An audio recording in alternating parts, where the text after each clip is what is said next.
Good afternoon. I'm the CEO of Tarjay. This is the corporate report. In the group is Ling Wang, our controller, Jinya Wu, our senior accountant, Benny Say, our CFO, Aaron Henson, our CMO, and Nathan Cruz, our COO. We're going to start off with Benny. Okay, I'm going to first talk about the actual result versus the performance target.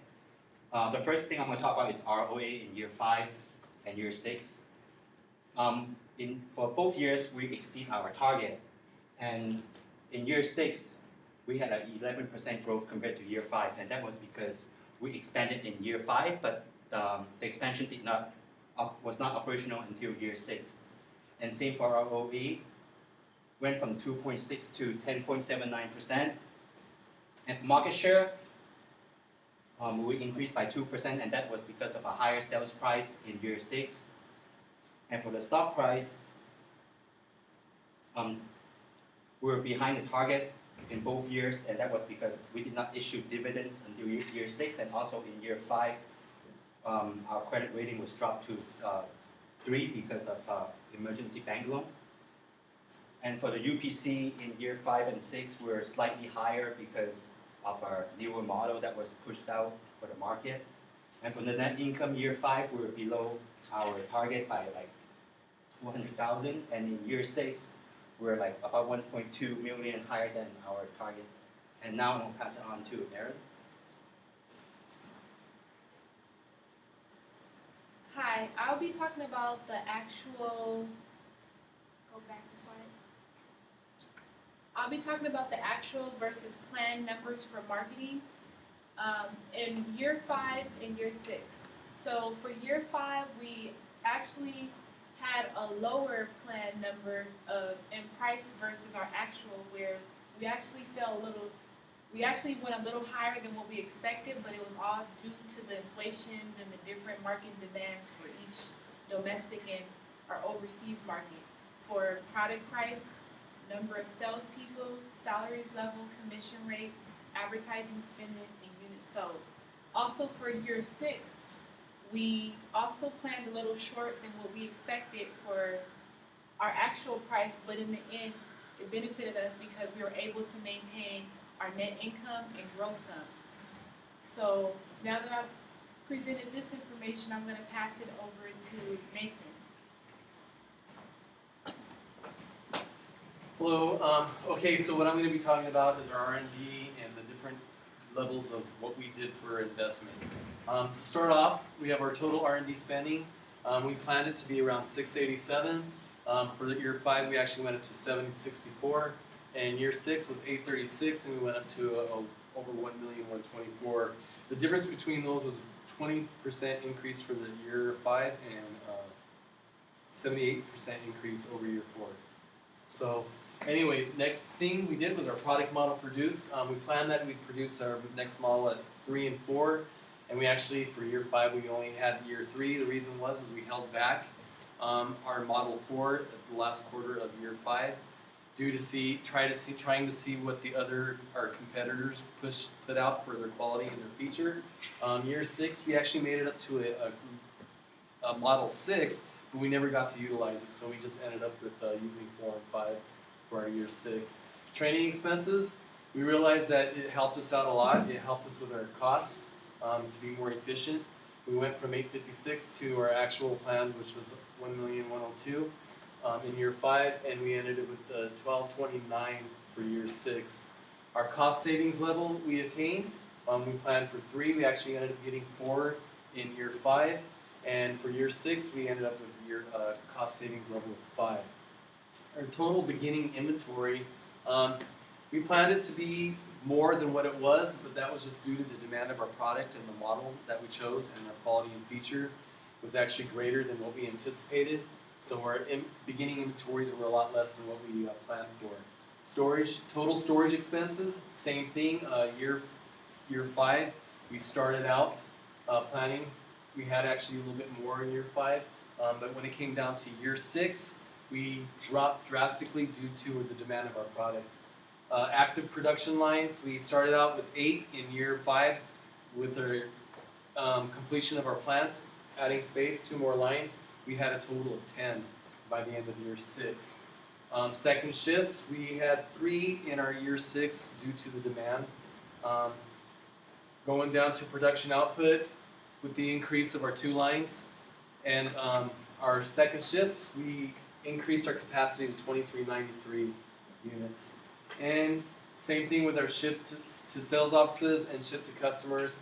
We both anticipated a lot less, but to our demand of our product, by year 6, we doubled that.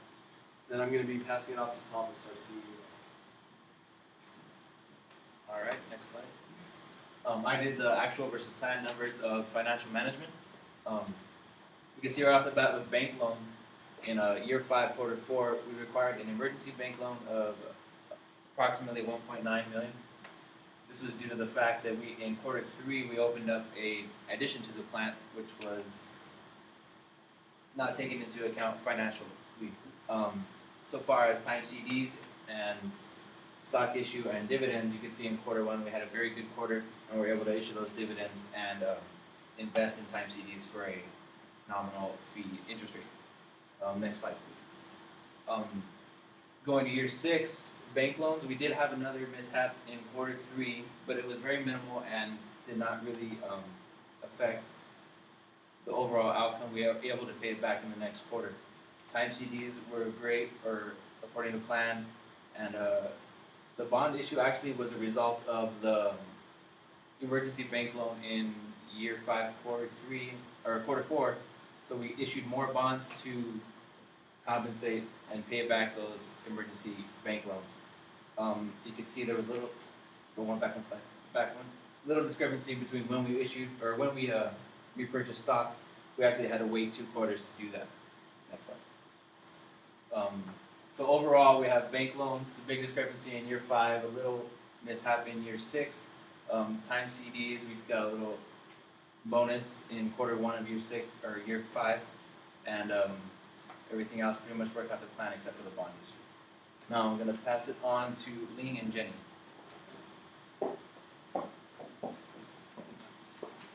Hi, my name is Jenny, and we're going to be talking about the actual forecast on our income statement and the variance between them. Ling will start. So for cost of goods sold, because we expanded our 2 lines, we have more production than expected, which will have high cost of goods sold than our forecast. Our advertising expense, according to the market share research, we had the highest advertising expense, so we just decided to cut our advertising expense, which is really lower than the forecasted amount. The storage expense, because we stock out at the end of year 5, we have less storage expense utilized than forecasted. And now I will pass on to Jenny to talk about more. In year 6, we had to use our loan interest. We had incurred loan interest because of our unexpected emergency bank loan that was incurred to us. And also, bond interest also raised more than we expected because of the bonds we have to sell to cover our emergency bank loan. And most importantly, our net profit is higher than what we had expected because of our higher sales and higher than expected sales and our reduced advertisement expense and also our storage expense as well. Next slide, please. We will also be going over the variance between balance sheet. Our actual forecast is lower than what we predicted because of the expansion we had made in year 5, and also the inventory because of a high production line. We were able to produce more than we were expected. Our net manufacturing plant and then manufacturing equipment are also increased in value because of the expansion. I'll move to Ling to do the liabilities. Okay. The account payables is affected by production costs and operating expenses. So with high production costs and operating expenses, our account payable will also be higher than the forecasted. Tax payables, we expect to not pay any tax because our forecast shows a negative net profit, but we actually have to pay the tax since we have a positive net income. outstanding. We have to sell bonds in order to cover up, in order to pay out the emergency loans, which we did not predict from the forecast. And our dividends payable, we decided to pay dividends to increasing our stock price, which will reduce our accumulated earnings, and that is less than the forecasted. And now I will talk about the actual versus forecasted on cash flow.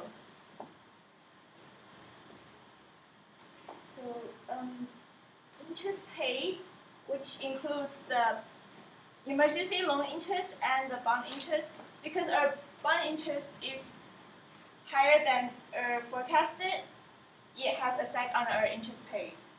And we also sell 2,000 million, 2 million bond sales, which we forecasted to have 0.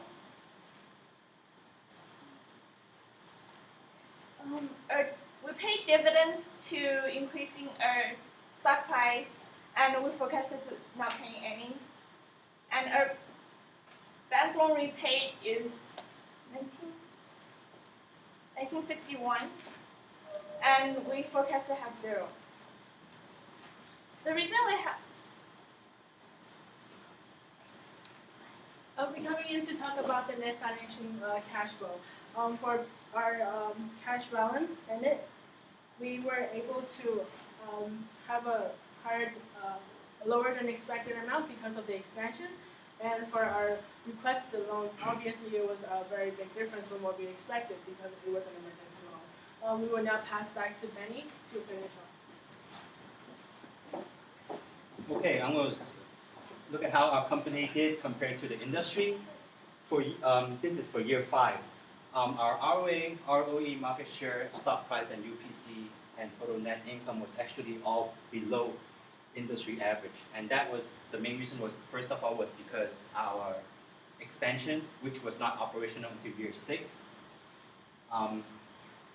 and also we increased our advertising expense in year 5, but those actually took a few quarters to be effective, as you can see in year 6. Our number totally turned around. Our ROA, ROE, market share, stock price, UPC, and total net income were all above industry average, and we're actually tied for first in market share, and we have the lowest UPC and one of the highest total net income. And that pretty much sums up our presentation.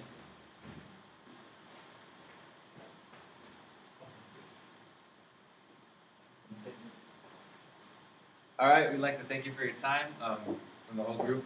We got everybody. Bye. See you later, President. Thanks for the. Bye. Bye. See you later. So we had a minute and 30 seconds left. That's great. You want to do it one more time? Yeah, that's really Again? And then just